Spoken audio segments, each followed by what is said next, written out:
గాజువాక 70వ ward LV Nagar ration depot number 591 drivers colony ration depot number 301లో BJP రాష్ట్ర media journalist Karanam Reddy Narasimharao, జిల్లా ఉపాధ్యక్షుడు దీనంకొండ కృష్ణంరాజు, జనసేన నాయకులు చిరంజీవి, టీడీపీ నాయకులు శంకర్రావు తదితర కూటమి నాయకులు. బియ్యం పంచదార పంపిణీ చేసిన కూటమి నేతలు కేఎన్ఆర్, కృష్ణంరాజు, శంకర్రావు. గాజువాక 70వ ward LV Nagar ration depot number 591 మరియు drivers colony ration depot number 301లో బీజేపీ రాష్ట్ర మీడియా పెనలిస్ట్ కర్ణంరెడ్డి నరసింహారావు, జిల్లా ఉపాధ్యక్షుడు దీనంకొండ కృష్ణంరాజు, జనసేన నాయకులు చిరంజీవి, టీడీపీ నాయకులు శంకర్రావు తదితర కూటమి నాయకులు ఈ నెల కోట ముందస్తుగా బియ్యం పంచదార పంపిణీ చేశారు. ఈ సందర్భంగా నరసింహారావు మాట్లాడుతూ మోంతా తుఫాన్ బాధితులకు రాష్ట్రంలో ఉన్న కూటమి ప్రభుత్వం అండగా ఉందని అన్నారు. తుఫాను ప్రభావిత ప్రాంతాల్లో ఉన్న ప్రజలకు ప్రతి రేషన్ కార్డుదారునికి 5 కేజీల బియ్యం, అర కేజీ పంచదార ఈ నెల కోట ముందస్తుగా ఉచితంగా పంపిణీ చేస్తున్నామని తెలిపారు. పునరావాస కేంద్రాల్లో ఉన్న వారికి ఒక్కొక్కరికి 1000 రూపాయల నగదు చొప్పున ఇవ్వడం జరిగిందని అన్నారు. ప్రధాని నరేంద్ర మోదీ నాయకత్వంలో భారతదేశంలో ఉన్న 80 కోట్ల మందికి ప్రతి నెల ఒక్కొక్కరికి 5 కిలోల బియ్యం ఉచితంగా అందిస్తున్నామని అన్నారు. ఈ సందర్భంగా ప్రధాని నరేంద్ర మోదీకి, ముఖ్యమంత్రి చంద్రబాబు నాయుడుకి, ఉప ముఖ్యమంత్రి పవన్ కళ్యాణ్కి, భాజపా రాష్ట్ర అధ్యక్షులు పివిఎన్ మాధవ్కి, టీడీపీ రాష్ట్ర అధ్యక్షులు మరియు గాజువాక శాసనసభ్యులు పల్లా శ్రీనివాసరావుకి, పౌర సరఫరాల శాఖ మంత్రి నాదెండ్ల మనోహర్కి ధన్యవాదాలు తెలిపారు. కార్యక్రమంలో నాయకులు శంకర్రావు, చిరంజీవిరావు, లంకా శ్రీను, హరిసుందర్, రమేష్, అజయ్, కృష్ణారెడ్డి తదితరులు పాల్గొన్నారు. ప్రధానమంత్రి శ్రీ నరేంద్ర మోదీ గారు, అదేవిధంగా రాష్ట్ర ప్రభుత్వం గౌరవ సీఎం శ్రీ నారా చంద్రబాబు నాయుడు గారు, డిప్యూటీ సీఎం శ్రీ పవన్ కళ్యాణ్ గారు, మా బీజేపీ రాష్ట్ర అధ్యక్షులు శ్రీ పివిఎన్ మాధవ్ గారి సూచనల మేరకు మన గాజువాక ప్రాంతంలో ఉన్న అన్ని రేషన్ డిపోలను సందర్శించి ప్రజలందరికీ రేషన్ సక్రమంగా అందుతుందో లేదో చూడడం జరుగుతుంది.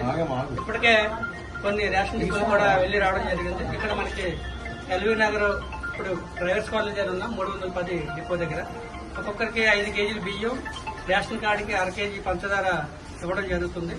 అదే అచ్చికారి గ్రామాల్లో అయితే అక్కడ పప్పు, నూనె, పంచదార, ఉల్లిపాయలు, బియ్యం కూడా ఇవ్వడం జరుగుతుంది. ఎవరైనా పునరావాస కేంద్రాల్లో ఉంటే ఒక్కొక్కరికి 1000 రూపాయలు, ఇంట్లో ముగ్గురుంటే 3000 రూపాయలు ఇవ్వడం జరుగుతుంది. మనందరికీ తెలుసు, ప్రధానమంత్రి శ్రీ నరేంద్ర మోదీ గారు ప్రతి నెల ఒక్కొక్కరికి 5 కేజీలు బియ్యం ఇస్తున్నారు. మన భారతదేశంలో మొత్తం 80 కోట్ల మందికి, ప్రపంచంలో ఏ నాయకుడు, ఏ రాజకీయ పార్టీ నాయకుడు, ఏ ప్రభుత్వం చేయింది మన ప్రధానమంత్రి శ్రీ నరేంద్ర మోదీ గారు చేస్తున్నారు. మీ అందరికీ తెలుసు, మన భారతదేశంలో 80 కోట్ల మంది పేదలు ఉన్నారు. అందరికీ ఒక్కొక్కరికి 5 కేజీలు బియ్యం ప్రతి నెల కూడా ఇవ్వడం జరుగుతుంది. మరి ఈ సందర్భంగా ప్రధానమంత్రి శ్రీ నరేంద్ర మోదీకి ధన్యవాదాలు తెలియజేస్తున్నాం. మా తుఫాను, మోంతా తుఫాను కారణంగా మనకి విశాఖపట్నం జిల్లాకి కొంచెం ఎఫెక్ట్ తక్కువే ఉంది. అక్కడక్కడ గాలికి చెట్లు విరుగుపడ్డాయి. అదేవిధంగా కొన్ని కొండవాళ్ళ ప్రాంతాల్లో కొండ చెట్లు విరుగుపడ్డాయి. అదే మత్స్యకారి గ్రామాల్లో కొంచెం నష్టం జరిగింది. మనకి నిన్ననే తీరం దాటి వెళ్లిపోయింది. మనకి అంతా ప్రశాంతంగానే ఉంది. ఇప్పుడు లేని విధంగా మన రాష్ట్ర ప్రభుత్వం ముందస్తు చర్యలు తీసుకుని అన్ని డిపార్ట్మెంట్లను అలర్ట్ చేసి ముందస్తుగా అందరినీ కూడా సురక్షిత ప్రాంతాలకు తరలించడంతో ప్రాణ నష్టం కూడా తగ్గింది. దేవుడి దేవాలు అంతా కూడా సంతోషంగా ఉన్నాం. అందరికీ కూడా ఈ సందర్భంగా ధన్యవాదాలు తెలియజేస్తున్నాం. నమస్కారం. ఏదైతే మోంతా తుఫాన్ కార్యక్రమంలో భాగంగా అన్ని రేషన్ షాపులను సందర్శించాలని రాష్ట్ర ప్రభుత్వం మన ప్రీతమ ముఖ్యమంత్రి చంద్రబాబు నాయుడు గారు, అలాగే రాష్ట్ర అధ్యక్షులు పల్లా శ్రీనివాసరావు గారు, అలాగే భారతీయ జనతా పార్టీ అధ్యక్షులు పివిఎన్ మాధవ్ గారు ఆదేశాల మేరకు అన్ని రేషన్ డిపోలను సందర్శించి నిత్యావసర సరుకులు ముఖ్యంగా అందుతుందా లేదా అని చెప్పి ఈ సందర్శనలో భాగంగా కర్ణారెడ్డి నరసింహరావు గారు, భారతీయ జనతా పార్టీ సీనియర్ నాయకులు, అలాగే బాటా శ్రీనివాసరావు గారు, వార్డు జనరల్ సెక్రటరీ సీనియర్ నాయకులు టీడీపీ కేవీఎస్ శంకర్రావు గారు, వార్డు తెలుగుత అధ్యక్షులు కుంబాల రమేష్ గారు, కృష్ణారెడ్డి గారు, అలాగే 310 డిపో సీనియర్గా ఉన్న గత 40 సంవత్సరాల నుంచి పనిచేస్తున్న హరి గారు సందర్శించడం జరిగింది. నిత్యావసర సరుకులు ఏదైతే ఉన్నాయో గవర్నమెంట్ ఆదేశాల మేరకు ఇక్కడ ఫుల్గా స్టాక్ ఉందని తెలియజేశారు కూటమి నాయకులందరికీ. వాళ్ళందరికీ కూడా ఈరోజు రేషన్, బియ్యం, మనిషి ఒక్కొక్కరికి 5 కేజీలు, అలాగే షుగర్ ఇవ్వడం జరుగుతుంది. దీనిలో భాగంగా అతలాకుతలమై గత 4 రోజుల నుంచి కూడా ఈ చిన్నవాళ్ళు ఎవరైతే ఉన్నారో పేద కుటుంబాలకు చెందిన వాళ్ళు పనికి వెళ్ళకపోవడం, ఈ రేషన్ నెక్స్ట్ మంత్ ఇచ్చే రేషన్ ఇవ్వడం జరుగుతుంది. ఈ సందర్శన చేసిన కుటుంబ నాయకులందరికీ ధన్యవాదాలు తెలియజేస్తున్నాను. అందరికీ నమస్కారం. మోంతా తుఫాన్ గత 4 రోజులుగా మన ఆంధ్రప్రదేశ్ రాష్ట్రంలో కోస్తాంధ్రాన్ని అతలాకుతలం చేసింది. అది నిన్ననే తీరం దాటి వెళ్లడం జరిగింది. ఇప్పుడు భారీగా వర్షాలు కురుస్తున్నాయి. సందర్భంగా రాష్ట్రంలో ఉన్న ప్రజలందరికీ కూడా రాష్ట్ర ప్రభుత్వం ఉచితంగా రేషన్ పంపిణీ చేయాలని సంకల్పించి ఏదైతే మత్స్యకార గ్రామాలు ఉన్నాయో సుమారు 13,000 మందికి వాళ్ళకి రేషన్ ఉచితంగా ఇవ్వడం జరుగుతుంది. ఎవరైతే పునరావాస కేంద్రాలు ఉంటారో వాళ్ళకి ఒక్కొక్కరికి 1,000 రూపాయలు, ఒక కుటుంబానికి గరిష్టంగా 3,000 రూపాయలు కూడా ఇవ్వడం జరుగుతుంది. ప్రధానమంత్రి శ్రీ నరేంద్ర మోదీ గారు ఈ మోంతా తుఫాన్కి ముందుగానే ఎన్డీఆర్ఎఫ్ మరియు ఎస్డీఆర్ఎఫ్ బృందాలను పంపించి ఎప్పటికప్పుడు సమీక్షిస్తున్నారు. గౌరవ సీఎం శ్రీ నారా చంద్రబాబు నాయుడు గారు, డిప్యూటీ సీఎం శ్రీ పవన్ కళ్యాణ్ గారు, అదేవిధంగా మా రాష్ట్ర అధ్యక్షులు శ్రీ పిఎన్ మాధవ్ గారు, టీడీపీ రాష్ట్ర అధ్యక్షులు మన గాజువాక శాసనసభ్యులు శ్రీ పల్లా శ్రీనివాసరావు గారు, వారి ఆదేశాల మేరకు మా గాజువాక ప్రాంతంలో ఉన్నటువంటి అన్ని రేషన్ డిపోలను ఇప్పుడు మనం గాజువాక 70 వార్డు ఎల్వి నగర్లో ఉన్న 591 తుఫాన్ కారణంగా పంటలు తీవ్రంగా దెబ్బతిన్నాయని, ముఖ్యంగా వరి రైతులు తీవ్రంగా దెబ్బతిన్నాయని మాజీ ముఖ్యమంత్రి జగన్మోహన్ రెడ్డి అన్నారు. మొంతా తుఫాను నేపథ్యంలో వైఎస్ జగన్ వీడియో కాన్ఫరెన్స్ నిర్వహించారు. తుఫాను ప్రభావంపై పార్టీ నేతలతో చర్చించారు. రైతుల మీద మాత్రం దీని ప్రభావం చాలా సివియర్ గాను, సీరియస్ గాను దీని ప్రభావం చోటు చేసుకుంది. ఎందుకంటే పంట బాగా పొట్టకొచ్చిన సమయంలో జరిగిన కురిసిన ఈ వర్షాల వల్ల పంట నేల ఒరిగింది. ఆ నేల ఒరిగిన ఆ పంటను నీళ్ళల్లో తడవడం వల్ల మళ్ళా అది పైకి లేయడం అన్నది కూడా కష్టమైన పరిస్థితుల మధ్య, తాళ్ళు ఎక్కువ వచ్చే పరిస్థితుల మధ్య దిగుబడి తీవ్రంగా తగ్గే పరిస్థితి వల్ల రైతు తీవ్రంగా నష్టపోయిన పరిస్థితులు ఎక్కువగా కనిపిస్తూ ఉన్నాయి. శ్రీకాకుళం నుంచి మొదలెడితే దాదాపుగా నెల్లూరు దాకా కూడా, ఇంకా నెల్లూరు నుంచి కూడా కాస్త ముందుకు కూడా ఈ ప్రభావం కనిపిస్తూ ఉంది. కర్నూలు, కడప, అన్నమయ్య జిల్లాలు, చిత్తూరు జిల్లా, ఉమ్మడి చిత్తూరు జిల్లాలో కూడా, కర్నూలు, నెల్లూరు ప్రాంతంలో కూడా ఈ ప్రభావం కూడా కనిపించింది. దాదాపుగా 25 జిల్లాల పరిధిలో, 396 మండలాల పరిధిలో, 3,320 గ్రామాల పరిధిలో దీని ప్రభావం కనిపించింది. ఇలాంటి పరిస్థితుల్లో రైతులకు మనం తోడుగా నిలబడాల్సిన అవసరం చాలా ఉంది. దాదాపుగా ఉజ్జాయింపుగా లెక్కల ప్రకారము, మనకున్న సమాచారం ప్రకారం దాదాపుగా 15 లక్షల ఎకరాల మీద దీని ప్రభావం పడుతూ ఉంది. దాదాపుగా ఇందులో 11 లక్షల ఎకరాలు వరి మీదనే ప్రభావం పడుతూ ఉంది. 39 లక్షల ఎకరాలలో మామూలుగా వరి సాగయ్యే పరిస్థితి ఉంటే, అందులో దాదాపుగా 11 లక్షల ఎకరాలలో దీని ప్రభావం పడుతూ ఉన్న పరిస్థితులు కనపడతా ఉంది. దాదాపుగా 1,15,000 ఎకరాలకు సంబంధించి పత్తి, దాదాపుగా మరో 1,15,000 ఎకరాలకు సంబంధించి వేరుశనగ, మరో 2 లక్షల ఎకరాలకు సంబంధించిన మొక్కజొన్న, మరో దాదాపుగా 2 లక్షల ఎకరాలకు సంబంధించిన హార్టికల్చర్ పంటల మీద తీవ్రమైన ప్రభావం, దాదాపుగా 15 లక్షల ఎకరాల మొత్తం మీద తీవ్రమైన ప్రభావం కనిపిస్తూ ఉంది. ఏదేమైనప్పటికీ ఇలాంటి తీవ్రమైన పరిస్థితుల మధ్య మనము కార్యాచరణ అనేది మనం చేయాల్సి ఉంది. ఒకవైపున రైతులకు తోడుగా నిలబడాల్సిన కార్యక్రమం ఒకవైపున ఉంది. ఎన్యూమరేషన్లో రైతులకు అండగా తోడుగా నిలబడాల్సిన కార్యక్రమం ఒకవైపున ఉంది. ఈ కార్యక్రమంలో భాగంగా చంద్రబాబు నాయుడు గారి ఈ హయాంలో రైతులు ఏ రకంగా నష్టపోయి ఉన్న పరిస్థితుల మధ్య ఎలా సాగుతూ ఉందనే చూడాలి. ఎందుకనంటే ఇంతకుముందు ఎప్పుడు కూడా ఇలాంటి వరదలు కానీ, తుఫాన్లు కానీ ఇలాంటివి కరువు కానీ ఇలాంటి ఏ పరిస్థితి వచ్చినా కూడా మన హయాంలో ప్రతి ఒక్కరికి కూడా ఈ క్రాప్ జరిగేది. ఆర్బీకే వ్యవస్థ అన్నది అప్రమత్తంగా ఉండేది. ఆర్బీకే వ్యవస్థ అప్రమత్తంగా ఉండి ప్రతి గ్రామంలో అందుబాటులో ఉండి అక్కడ అగ్రికల్చరల్ అసిస్టెంట్ రూపాన అగ్రికల్చరల్ గ్రాడ్యుయేట్ చదివిన పిల్లలు అక్కడ అందుబాటులో ఉండి గ్రామ సచివాలయం 4:23 కొంచెం డీటెయిల్స్లోకి వెళ్తాను నేను. దాంతో రాష్ట్ర ప్రజలందరికీ అర్థమవుతుంది, అమ్మా ఎంత జరిగిందా టీటీడీలో. స్వామివారి దగ్గరే ఉంటూ స్వామివారి దగ్గర జీతాలు తీసుకుంటూ స్వామివారి సొమ్ము తింటూ స్వామివారికే ఈ రోజున ఇంత అన్యాయం చేస్తారా అనేది రాష్ట్ర ప్రజలందరికీ కూడా అర్థమవుతుంది. 29/4/23 రాత్రి 11 గంటలకి పోలీస్ స్టేషన్కి వెళ్ళారు. నేను ఎందుకు రాత్రి 11 గంటలని నొక్కుతున్నా అంటే ఉద్దేశం చెబుతున్నా నేను. రాత్రి 11 గంటలకి ఆనాడు వై సతీష్ కుమార్ అని assistant vigilance and security officer, అతను ఒక రిజర్వ్ పోలీస్ నుంచి వచ్చిన అతను. రిజర్వ్ పోలీస్ నుంచి వచ్చాడు కాబట్టి ఈ ఇన్వెస్టిగేషను కేసులు ఈ పరంపర వాళ్ళకి తెలియదు వాళ్ళకి. అతను రిపోర్ట్ ఇచ్చాడు పోలీస్ స్టేషన్లో, అయ్యా సివి రవికుమార్ అని అతను కోట్లాది రూపాయలు దొంగతనం జరిగింది, దీన్ని మేము పట్టుకున్నాం, ఈ కేసు పూర్వాపరాలు దర్యాప్తు చేయండి అని చెప్పి కంప్లైంట్ ఇచ్చారు. కంప్లైంట్ ఇస్తే సబ్ ఇన్స్పెక్టర్ తిరుపతి పోలీస్ స్టేషన్లో crime number 19/2023 under section 379 and 381 IPC 379 and 381 IPC కింద కేసు రిజిస్టర్ చేసినాడు రాత్రి 11 గంటలకి.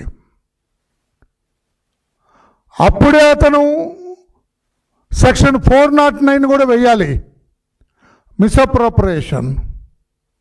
తనకు అప్పచెప్పిన బాధ్యతల్లో ఉన్న ఆ డబ్బుని దుర్వినియోగం చేయటం, ఆ సెక్షన్ కూడా వేయాలి.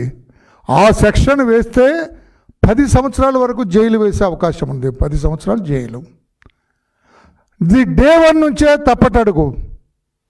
మరి ఎవరు ఆదేశించారు? చైర్మన్ ఆదేశించారా? ఆనాటి ఈవో ధర్మారెడ్డి గారు ఆదేశించారా? ఎవరు ఆదేశించారు? ఇచ్చారు, కంప్లైంట్ ఇచ్చారు, వాళ్ళు కేసు రిజిస్టర్ చేశారు సివి రవికుమార్ మీద. ఇన్వెస్టిగేట్ చేయాలి కదండి, దర్యాప్తు చేయాలి కదండి. ఇతన్ని స్టేషన్కి పిలిపించారు. స్టేషన్కి పిలిపించి ఇతన్ని ఏమీ మాట్లాడకుండా, ఇంట్రాగేషన్ చేయకుండా స్టేషన్లో కూర్చోబెట్టి 30వ తారీఖున అంటే నెక్స్ట్ డే ఎఫ్ఐఆర్ రిజిస్టర్ చేసిన next day 41A CRPC notice ఇచ్చి వెళ్ళిపో బాబు, పిలిచినప్పుడు కోర్టుకు రా అని పంపించారు. ఇదండి చేయాలి. ఇదా ఆ రోజున చైర్మన్ గారు. డిపార్ట్మెంట్ GSWS ఉంది, గ్రామ సచివాలయం, వార్డు సచివాలయం, వాళ్ళని కూడా యాక్టివేట్ చేశాం.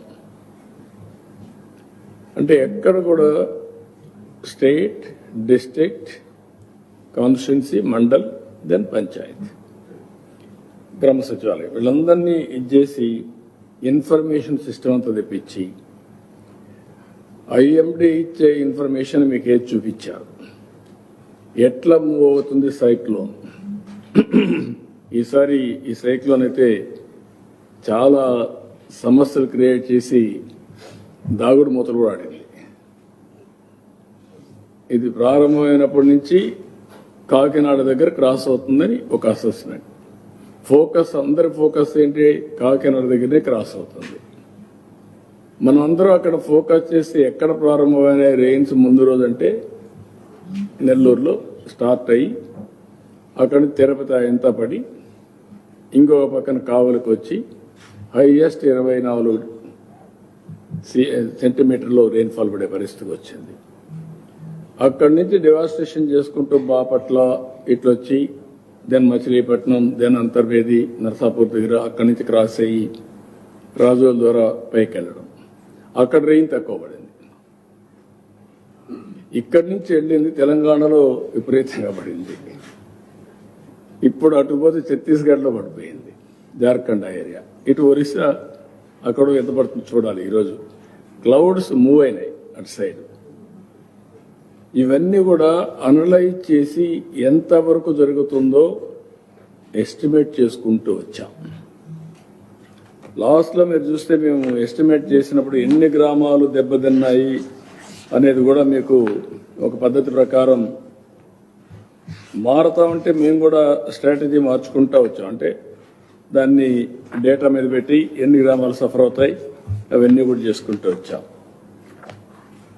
అల్టిమేట్గా ఆ గ్రామాల్లో మేము పెట్టిన గ్రామాల్లో పర్ఫెక్ట్గా చేస్తే అది మారి అక్కడ రెయిన్ పడలేదు, వేరే దగ్గర రెయిన్ పడే పరిస్థితికి వచ్చింది.